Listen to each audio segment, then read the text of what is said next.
मैं आ चुका हूँ फाइनली दिल्ली लाल किला पर। ये लाल किला जो है मुगल सम्राट शाहजहां के द्वारा बनवाया गया था। मुगल सम्राट शाहजहां ने अपने द्वितीय राजधानी बनाने के लिए इस लाल किला का निर्माण कराया था। 1638 से इसका निर्माण शुरू हुआ था 17वीं शताब्दी में, और 1648 में जाकर के इसका निर्माण पूर्ण हुआ था। प्रत्येक वर्ष हमारे देश के प्रधानमंत्री आकर के इसी लाल किला पर वहां पर झंडा फहराते हैं। हमेशा जो है मुगलों का विरोध करेंगे, लेकिन इस पर जो है कभी भी विरोध नहीं करते हैं। हमेशा जो है मुस्लिमों का विरोध करेंगे, लेकिन आप जब विरोध कर रहे हैं मुस्लिमों का, तो कम से कम इस पर भी विरोध करना चाहिए कि ये जो है मुस्लिमों के द्वारा बनाया गया है, मुगलों के द्वारा बनाया गया है, तो इसका उपयोग हम क्यों करते हैं? हम दूसरा ऐसा लाल किला क्यों नहीं बनवा लेते हैं? नमस्कार दोस्तों, स्वागत है मेरे YouTube चैनल में। मैं हूं गुड्डू। आज मैं आप लोगों को घुमाने वाला हूं दिल्ली का ऐतिहासिक लाल किला। यह लाल बलुआ पत्थर से बना शाही किला न सिर्फ मुगल बादशाहों का राजनीतिक केंद्र हुआ करता था, बल्कि एक ऐसी इमारत थी जिस पर मुगल शासकों का 200 वर्षों तक राज्य रहा था।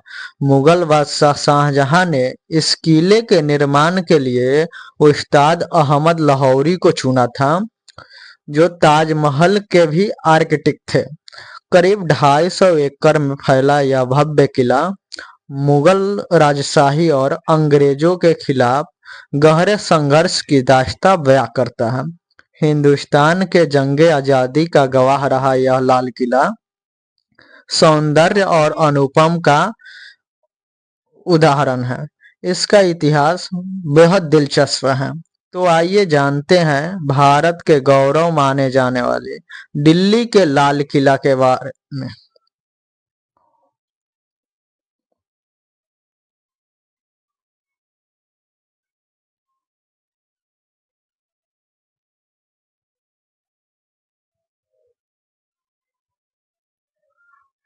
मुगल बादशाह बाबर के 7 पीढ़ियों में शासन किया था, और शाहजहां जो थे 5वें मुगल बादशाह थे। उन्होंने 1628 में आगरा की गद्दी संभाली थी, और आगरा को राजधानी बनाया गया था। राजधानी पहले आगरा हुआ करती थी। उन्होंने 11 साल वहां पर शासन किया, और उसके बाद दिल्ली को शाहजहानाबाद के नाम से बसाया गया। दिल्ली जो है 6 बार उजड़ी है और 7वीं बार बसवाई है शाहजहानाबाद के नाम से। इस किले को बनाना शुरू किया गया था 1638 में, और 1638 से लेकर 1648 तक किला बनकर तैयार हुआ था। यह किला जो है 2.4 किलोमीटर के एरिया में फैला हुआ है, और ये एरिया मैं जो बता रहा हूँ ये पैरामीटर में है, परिमाप में है। इस किले के 4 गेट है: Delhi gate, Salim gate, Jamuna gate, और जिससे हम एंट्री कर रहे हैं वो लाहौरी गेट है। क्योंकि इस गेट की ओर अगर हम फेस करके खड़े होते हैं तो ये जो डायरेक्शन है वो लाहौर पाकिस्तान की ओर जाता है, इसलिए इस गेट का नाम लाहौरी गेट कहा जाता है। इस जगह से 1947 में पंडित जवाहरलाल नेहरू ने पहली बार झंडा फहराए थे। उसके बाद जो भी प्रधानमंत्री बनते हैं इसी जगह से भाषण देते हैं। यहाँ पर हमारे नेशनल फ्लैग के अलावा एक और फ्लैग लगाया गया है जो इंडियन आर्मी का फ्लैग है। इसे रोज सुबह आर्मी लगाती है और शाम को उतार लेती है।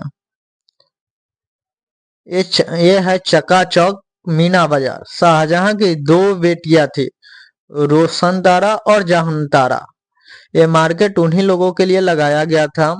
इस मार्केट में लेडीज आइटम बिकता था, जैसे ज्वेलरी, पर्स, डायमंड, ये सब बर्तन, इस प्रकार की चीजें यहाँ मिलती थी। लेडीज ही यहाँ बेचती थी और लेडीज ही यहाँ खरीदती थी। जेंट्स की यहाँ पर बिल्कुल एंट्री नहीं थी। ये जो बिल्डिंग है वो नौबत खाना है। यहीं से जो है कोई भी रिसेप्शन एरिया था, कोई भी उद्घोषणा यहीं से होती थी। इस बिल्डिंग में हर रविवार को सुबह से शाम तक ड्रम बजाया जाता था। शाहजहां का जन्म रविवार को हुआ था। आमतौर पे किसी का भी बर्थडे अगर हम मनाते हैं तो साल में एक बार मनाते हैं, लेकिन जब बादशाह का बर्थडे मनाया जाता है वो प्रत्येक सप्ताह मनाया जाता है।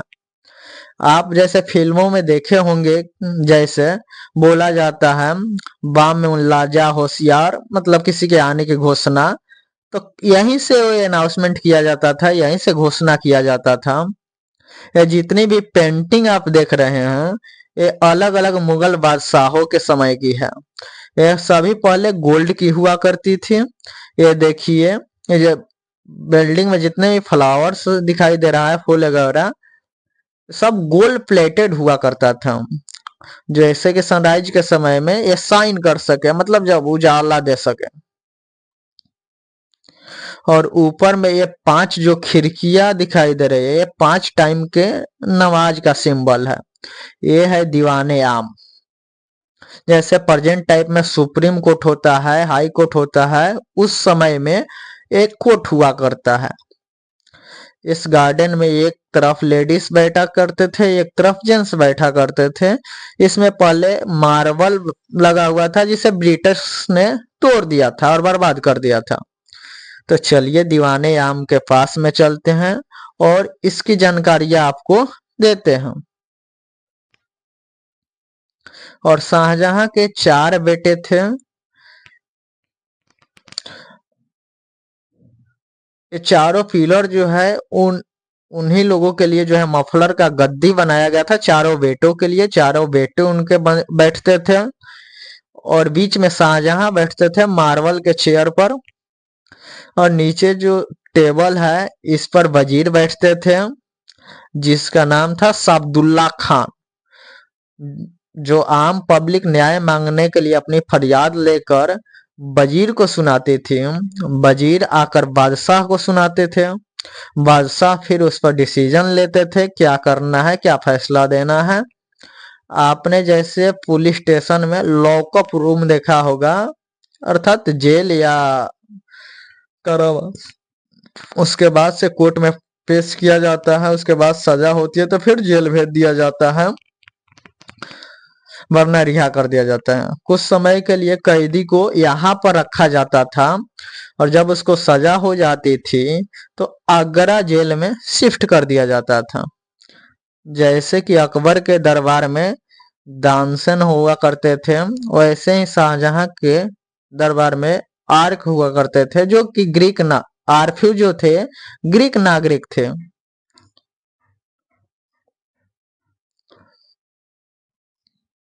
इसके जो पीछे की दीवार आपको जो दिखाई दे रही है, इस पर फूल वगैरह जो दिखाई दे रहा है, पंछियों का चित्र है। ऊपर की तरफ उनको वायलेंस बताते हुए दर्शाया गया है।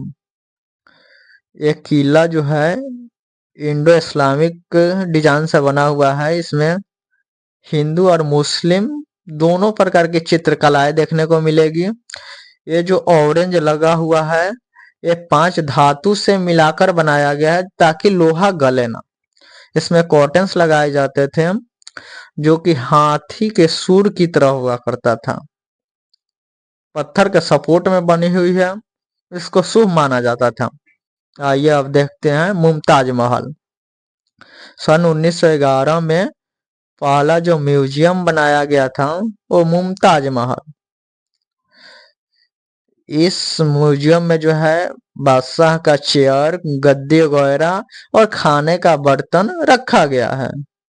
और दूसरा म्यूजियम 1914 में ब्रह्मोस में बनाया गया था, वार मेमोरियल। उसमें वेपन्स वगैरह रखा हुआ है। इस इस बिल्डिंग को 1857 के बाद जेल में कन्वर्ट कर दिया गया था। यहाँ इसके बगल में कई सारे महल भी हुआ करते थे, लेकिन ब्रिटिशर्स ने उसे तोड़कर बर्बाद कर दिया था। एक यही महल बचा था जो जिसको जेल में कन्वर्ट कर दिया गया था। यहाँ पूरा मार्बल लगाया गया था।